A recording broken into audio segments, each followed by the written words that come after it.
Noticentro 1, CMI.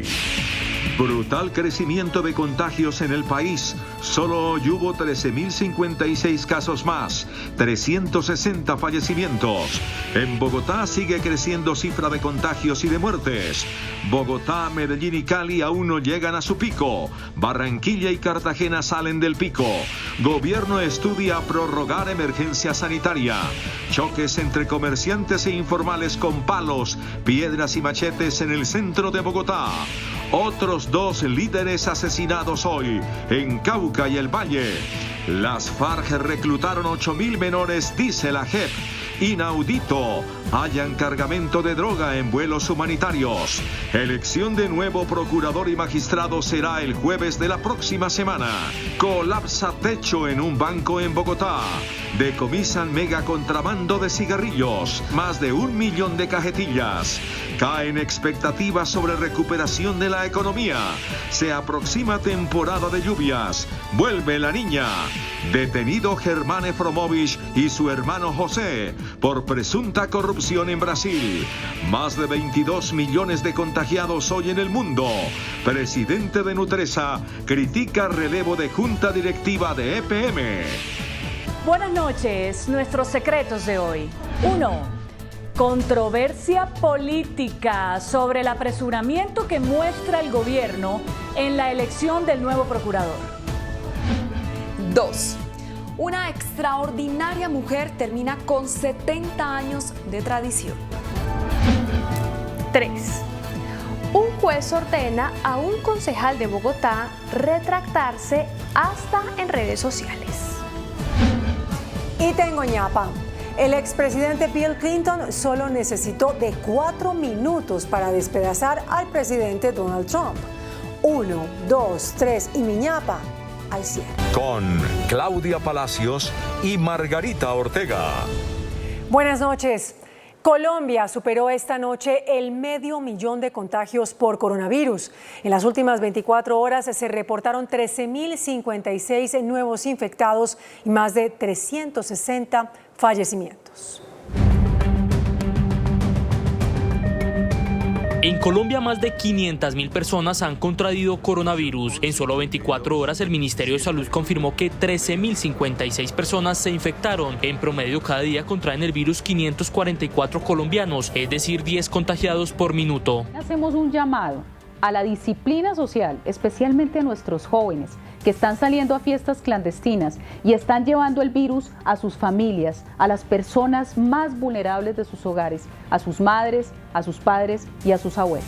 El virus sigue atacando de forma severa a algunos colombianos. Las muertes a causa de la enfermedad siguen subiendo drásticamente. En un solo día se confirmaron 360 decesos por COVID-19 en el país. Ya han fallecido 15.979 personas. A pesar de las preocupantes cifras de infectados y de muertes, las autoridades sanitarias y de salud ven con esperanza la recuperación de miles de contagiados.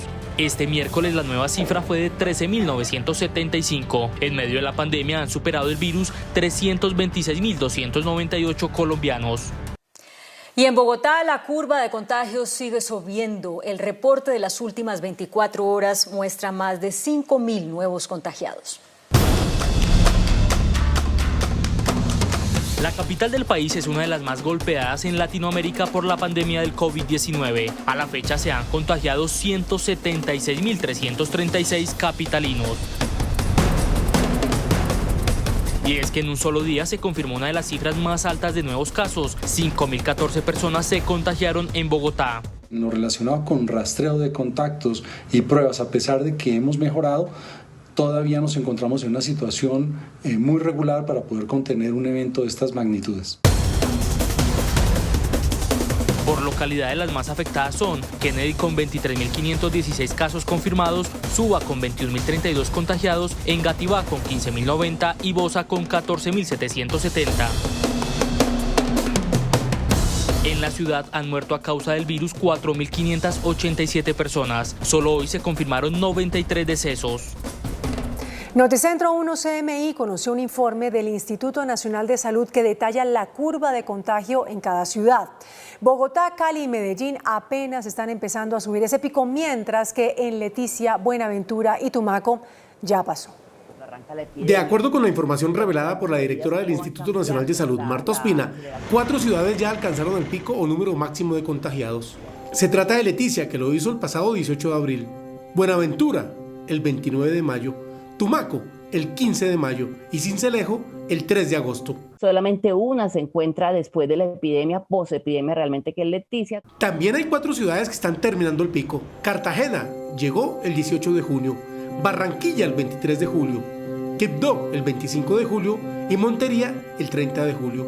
¿Pero qué es el pico de contagios? Se define como el momento en el que se presenta la mayor cantidad de casos nuevos simultáneamente, puede ser en un día o en una semana, y se sabe que se llega al pico cuando el número de sujetos recuperados supera el número de pacientes nuevos confirmados. Hay ciudades que están apenas comenzando a subir ese pico de contagiados, entre ellas Bogotá, que tendrá su pico el 6 de septiembre, Cali, llegará el 10 de septiembre el mayor número de contagiados, y Medellín, según las previsiones, alcanzará el pico el 24 de septiembre. Las ciudades que presentan menor número de contagiados por millón de habitantes y que tardarán más en llegar al pico son Valledupar, el 25 de septiembre, Manizales, el 8 de octubre, Yopal, el 6 de noviembre, y Armenia, que apenas lo alcanzará el 14 de enero de 2021. Armenia, que ha tenido, digamos, una buena disciplina ciudadana, aún no tenga esa aceleración exponencial de la subida de esa curva. La va a tener. La directora del Instituto Nacional de Salud invitó a los colombianos a no bajar la guardia, a seguir teniendo autocuidado, uso de tapabocas y lavado frecuente de manos. Y pues el gobierno estudia extender la emergencia sanitaria que vence este 31 de agosto. Un comité asesor estudia los términos de la eventual prórroga. En una sesión virtual, el viceministro de Salud, Alexander Moscoso, le informó a la Comisión Sexta de la Cámara de Representantes que el gobierno se alista para una eventual prórroga de la emergencia sanitaria. Pero se está evaluando la prórroga de esta emergencia y creo que va a ser dentro de las determinaciones que establezca el gobierno nacional. En la misma sesión, el viceministro Moscoso también informó que se estudia implementar pruebas rápidas de COVID-19 en el transporte aéreo. Una prueba nueva, muy sensible, de buenas capacidades, medianamente accesible en costo, puede estar entre 65 y 70 mil pesos su costo, de fácil realización y entrega casi inmediata del resultado. Cabe recordar que la emergencia sanitaria le permite al gobierno expedir decretos con fuerza de ley para adoptar medidas que permitan hacer frente a la pandemia. Choques y disturbios se presentaron en el centro de Bogotá entre vendedores informales y formales. Mientras unos tienen prohibido abrir sus locales, otros aprovechan para vender en las calles, violando las normas de aislamiento. Con piedras, palos y hasta machetes se enfrentaron comerciantes con vendedores informales en el centro de Bogotá.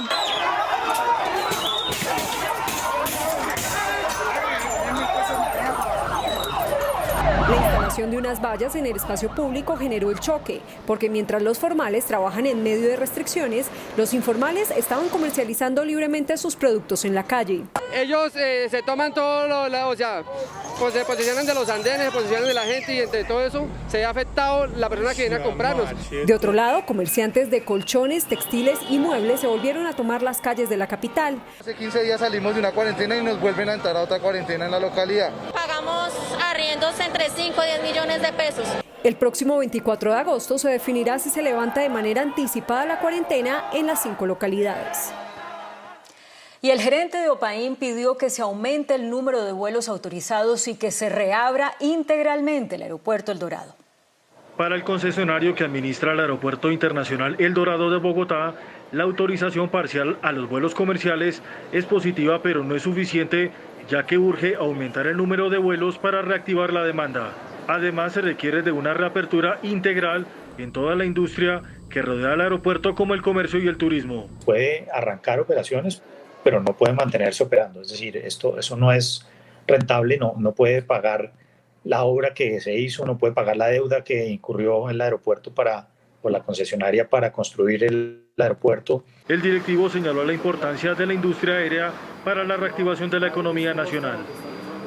El ministro de Trabajo, Ángel Custodio Cabrera, reveló que las denuncias por irregularidades laborales durante la pandemia aumentaron en 150%. Fue en la sesión virtual de la Comisión Séptima de la Cámara donde el ministro de Trabajo, Ángel Custodio Cabrera, aseguró que aumentaron las denuncias laborales en medio de la pandemia y el ministerio no tiene cómo investigarlas por falta de presupuesto. Hoy, que prácticamente del 1% pasamos al 150%, en ese sentido, en las necesidades por parte del ministerio, reitero, en el mes de mayo se evidenciaron, vamos a plantear al Ministerio de Hacienda para que nos ayuden para poder, porque esto se quedó en ese sentido. El ministro presentó el presupuesto del sector para el próximo año, que fue reducido en 2 billones de pesos. Otros 2 líderes sociales fueron asesinados, esta vez en los departamentos de Valle y Cauca. El fundador de la Asociación Campesina, Jaime Eduardo Monge, de 62 años, fue asesinado cuando permanecía en su lugar de residencia ubicado en el corregimiento de Villa Carmelo, zona rural de Cali. Las autoridades investigan para determinar las causas y los responsables de la muerte del hombre que por más de 25 años trabajó en la protección de los recursos naturales. Este año ya son 2 líderes ambientales asesinados en Cali. Fabio Andrés Gómez, conocido como Atacuari, habitante de la vereda La Catalina, zona rural de Argelia, había sido elegido como vicepresidente de la Junta de Acción Comunal y fue asesinado con disparos de arma de fuego. Las autoridades responsabilizaron del hecho a grupos armados que hacen presencia en la zona. El alto comisionado para la paz, Miguel Ceballos, aseguró que la guerrilla del ELN opera como grupo narcotraficante en la zona del municipio de Samaniego, Nariño, donde fueron masacrados 8 jóvenes estudiantes. El presidente Iván Duque le anunció hoy al alcalde de Samaniego que el viernes será instalada una mesa social y el sábado presidirá un consejo de seguridad en el municipio para avanzar en la investigación por el crimen de 8 jóvenes en esa población de Nariño. Por su parte, el comisionado Miguel Ceballos anunció que el lunes presidirá la sesión de la Comisión Nacional de Garantías de Seguridad, que dedicará especial atención a Samaniego, porque según afirmó a Noticentro 1 CMI, el ELN controla ya las rentas ilícitas del narcotráfico. Hay una columna llamada Jaime Toño Obando, que hace parte de otra estructura que se llama Comuneros del Sur, que ha venido azotando Samaniego desde hace mucho tiempo y que tristemente está relacionada con el negocio del narcotráfico. El comisionado Ceballos aseguró que otros sectores criminales, como disidencias de las FARC, disputan también el dominio de Samaniego. A 14 se eleva el número de indígenas aguá asesinados en lo corrido del año, con el triple homicidio en Ricaurte, Nariño. La comunidad pide protección. La situación de privilegio geográfico tiene a los 26.000 indígenas aguá de Nariño en la mira. La reconfiguración del conflicto armado ha creado una nueva guerra entre por lo menos 7 grupos armados, incluidos carteles mexicanos. Estas estructuras se disputan 20.000 hectáreas de hoja de coca, minería ilegal y extorsión, que se encuentran en los 3 municipios donde viven los aguá: Tumaco, Barbacoas y Ricaute. Hemos tenido hasta la fecha 22 desplazamientos y estos desplazamientos han dejado casi 8.000 personas desplazadas, 8 eventos de minas antipersonas, 5 personas han fallecido. En estas circunstancias lo que sucede en el departamento de Nariño a nivel de derechos humanos es bastante preocupante. 14 indígenas aguá han sido asesinados en el año. Es que el pueblo aguá requiere de carácter urgente una revisión del plan de salvaguardia. En eso tiene que haber un compromiso.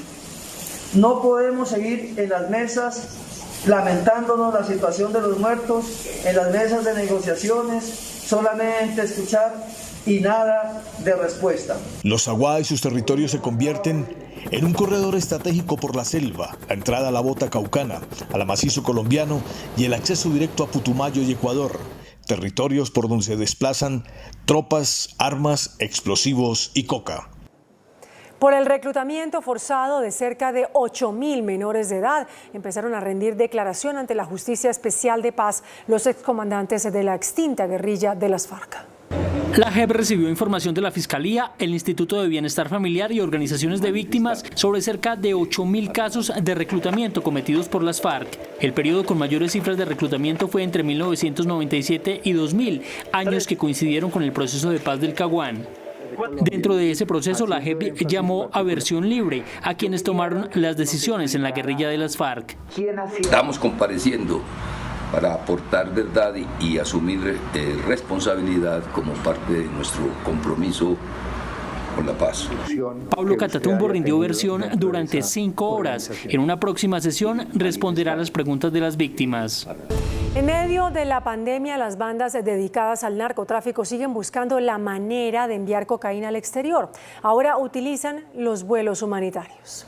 2 extranjeros quienes tenían programado un vuelo humanitario al exterior resultaron ser pasantes de alucinógenos. La droga fue incautada en el Aeropuerto Internacional El Dorado cuando pretendía ser enviada en vuelos humanitarios al exterior. Las incautaciones que hemos venido realizando en todo el sector aeroportuario y en especial en la zona de carga y correo, que es donde prácticamente continúan los vuelos de una manera normal. Según cifras de la policía, en lo corrido de este año ha aumentado en un 30% la incautación de alucinógenos en El Dorado, más de 1,5 toneladas de estupefacientes incautadas por las autoridades.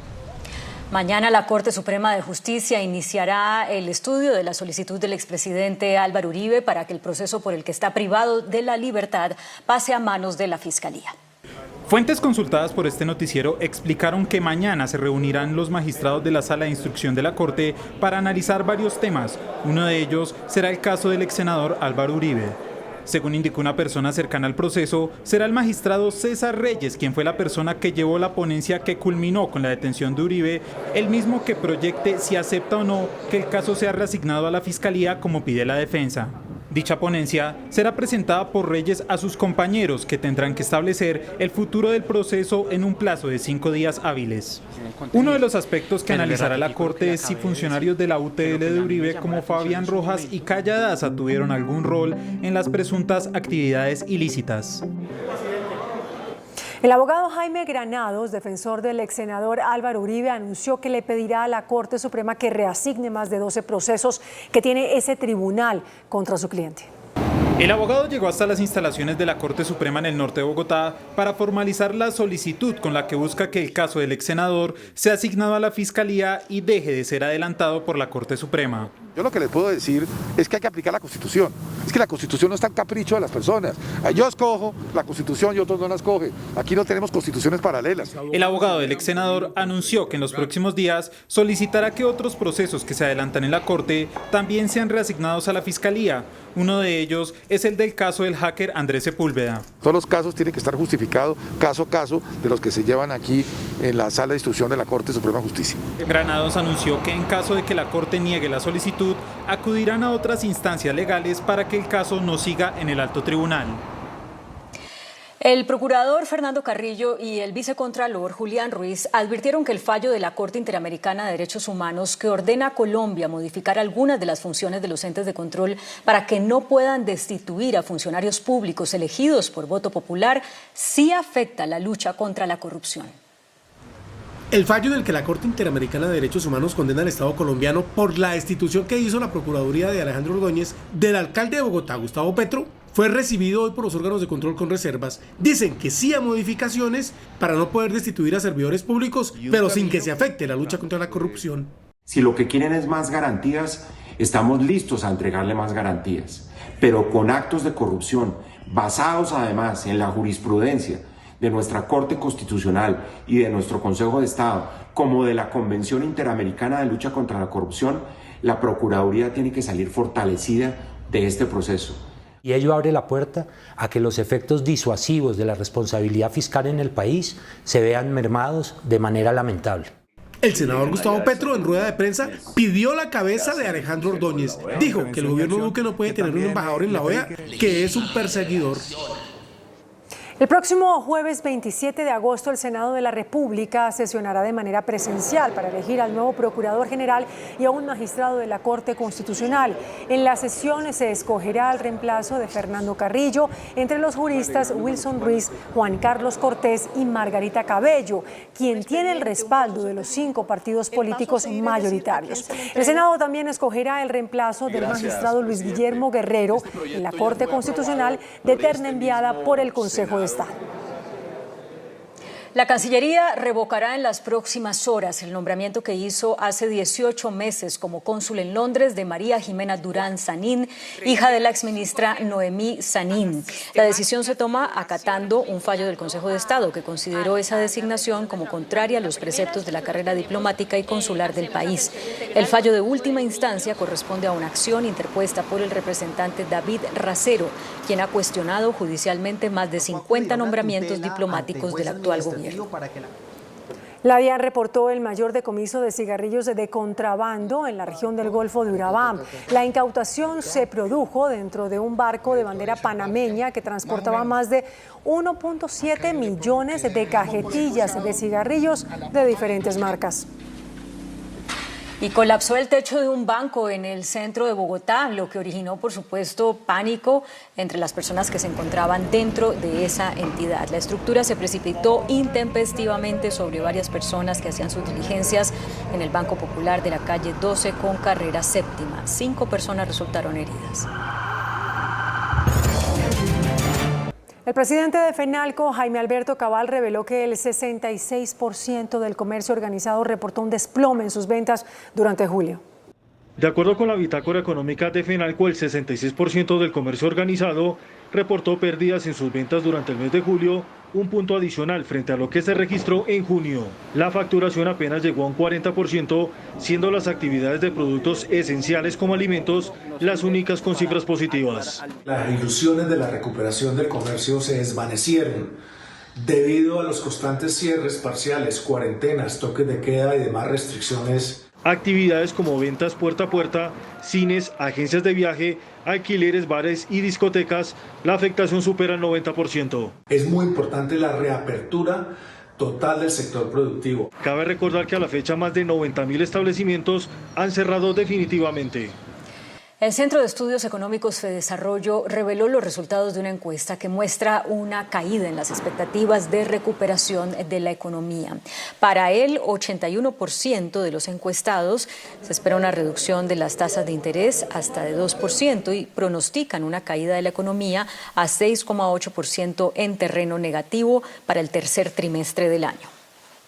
Se avecina una fuerte temporada de lluvias en Colombia a partir de septiembre. El Ministerio de Medio Ambiente y el IDEAM lanzaron una alerta sobre fuertes aguaceros y posibles inundaciones en el segundo semestre. Las precipitaciones superarán en 60% el promedio histórico. El índice de capitalización de la bolsa, que mide el comportamiento de las 20 principales acciones, cerró a la baja. El índice de capitalización de la Bolsa de Valores de Colombia bajó 0,58% a 1.161 puntos. La acción de Conconcret fue la que más subió con una valorización de 4,23% a 345 pesos. La acción de Preferencial Avianca fue la que más bajó con una pérdida de 22,29% a 136 pesos. La acción más negociada de la jornada fue la de Ecopetrol, al movilizar más de 23.000 millones de pesos. El dólar cerró a la baja. Indicadores económicos en Noticentro 1 CMI.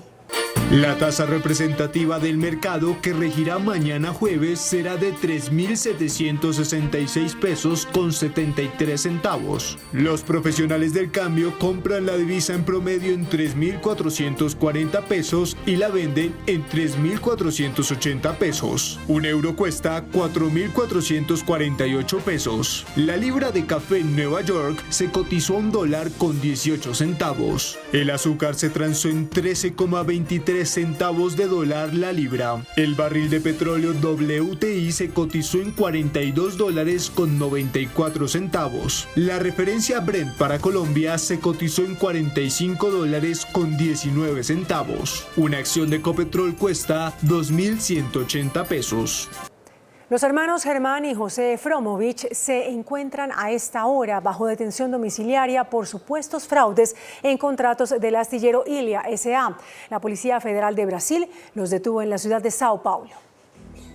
Según el diario O Globo de Brasil, los hermanos Germán y José Efromovich fueron capturados en el marco de las investigaciones que se adelantan en ese país por el caso Lavallato. Los exdueños de Avianca fueron detenidos en Sao Paulo acusados de estar implicados en una trama de corrupción. Los ejecutivos son acusados de haber cometido irregularidades en los procesos de licitación para la compra, venta y construcción de buques, además de haber pagado coimas para altos ejecutivos de Petrobras y Transpetro, responsables del transporte de combustibles e importación y exportación de petróleo, a cambio de favorecimiento en los concursos. Siga que tenemos tiempo. Según las pesquisas, los sobornos habrían sido por más de $7 millones entre 2008 y 2013. Las órdenes de prisión fueron expedidas por un tribunal de la ciudad de Curitiba, pero posteriormente fueron sustituidas por arresto domiciliario con vigilancia electrónica debido a los riesgos en consecuencia de la pandemia del COVID-19. La detención de los hermanos Efromovich hace parte del segundo capítulo de la llamada Operación Lava Jato, que destapó un gran escándalo de corrupción en Brasil que se extendió por toda América Latina y que deja más de 150 personas condenadas. Hace más de 6 años, la Operación Lava Jato salió a la luz pública en Brasil cuando una investigación por irregularidades en casas de cambio desveló un sistema de corrupción organizado alrededor de Petrobras. La petrolera estatal más grande de América Latina licitaba a dedo sus grandes obras y de los presupuestos multimillonarios se desviaba sistemáticamente en sobornos un porcentaje cercano al 3% para empresarios y políticos, mientras el lavado de este dinero se realizaba desde negocios para lavar autos. El gigantesco entramado de corrupción dejó más de 240 condenas contra más de 155 personas, entre los que están importantes figuras políticas de la región, como fue el caso del expresidente Luis Ignacio Lula da Silva. El planeta registra ya más de 22 millones de casos de contagios con coronavirus. La pandemia no cede en América Latina y varias naciones europeas experimentan un rebrote de la enfermedad. Las cifras que deja el COVID-19 a nivel mundial no dejan de subir. Los casos confirmados superaron los 22 millones de infectados, mientras la fatalidad del virus ya deja más de 780.000 muertos en todo el mundo. La región de las Américas es el actual epicentro de la pandemia y el país más afectado continúa siendo Estados Unidos, al sobrepasar los 5,5 millones de infectados y más de 171.000 decesos. En segundo lugar está Brasil, con una infección que supera los 3,4 millones de enfermos y más de 110.000 fallecidos. Y en tercera posición está India, con 2,7 millones de casos. En otros temas, en Estados Unidos se lleva a cabo la tercera jornada de la Convención Nacional Demócrata. Hoy participaron el expresidente Barack Obama, la excandidata Hillary Clinton y Kamala Harris, la fórmula a la vicepresidencia del nominado por el partido para llegar a la Casa Blanca. La crema innata del Partido Demócrata respaldó la candidatura del ex vicepresidente Joe Biden durante la tercera noche de la convención de la colectividad, de la cual salieron también duras críticas contra Donald Trump. Prominentes figuras como la demócrata Hillary Clinton, quien perdió frente a Trump en 2016, la senadora Elizabeth Warren y la presidenta de la Cámara de Representantes Nancy Pelosi participaron en la jornada. We need Joe Biden and Kamala Harris. If Trump is reelected, things will get even worse. Remember back in 2016 when Trump asked, "What do you have to lose?" Well, now we know. Our health care, our jobs, our loved ones. Our leadership in the world. También hay expectativa por la intervención de Barack Obama, el primer presidente afroamericano de Estados Unidos, y Kamala Harris, que podría convertirse en la primera vicepresidenta del país norteamericano. El Papa Francisco pidió que la vacuna contra el coronavirus sea para todo el mundo. Dijo que no debe discriminarse a las personas pobres. Noticias del mundo en Noticentro 1 CMI. El Papa Francisco advirtió hoy contra la posibilidad de que la vacuna del coronavirus sea propiedad de una sola nación y no llegue a todos, o se dé prioridad a los más ricos. El pontífice destacó que la pandemia ha puesto al descubierto la difícil situación de los pobres y la gran desigualdad que reina en el mundo. Al menos 6 heridos, 3 de ellos de gravedad, dejó el ataque de un hombre que provocó varios accidentes con su vehículo en una autopista de Berlín, en un acto que las autoridades alemanas calificaron de islamista. El autor de los hechos fue un iraquí de 30 años que gritó "Alá es grande" y luego dijo tener explosivos antes de ser detenido por la policía. Los jefes de Estado y de Gobierno de la Unión Europea decidieron no reconocer los resultados de las elecciones presidenciales en Bielorrusia del 9 de agosto, en las que se proclamó vencedor el actual mandatario Alexander Lukashenko. El presidente del Consejo Europeo se refirió igualmente a que la Unión Europea impondrá sanciones a un número sustancial de personas consideradas responsables del fraude electoral y de la violencia. Las autoridades chinas han evacuado a más de 100.000 residentes debido a las fuertes inundaciones que golpean al sur del país y amenazan a la estatua de Buda más alta del mundo, considerada como un patrimonio de la humanidad por la UNESCO. El agua se elevó sobre los dedos de los pies de la estatua por primera vez desde 1949.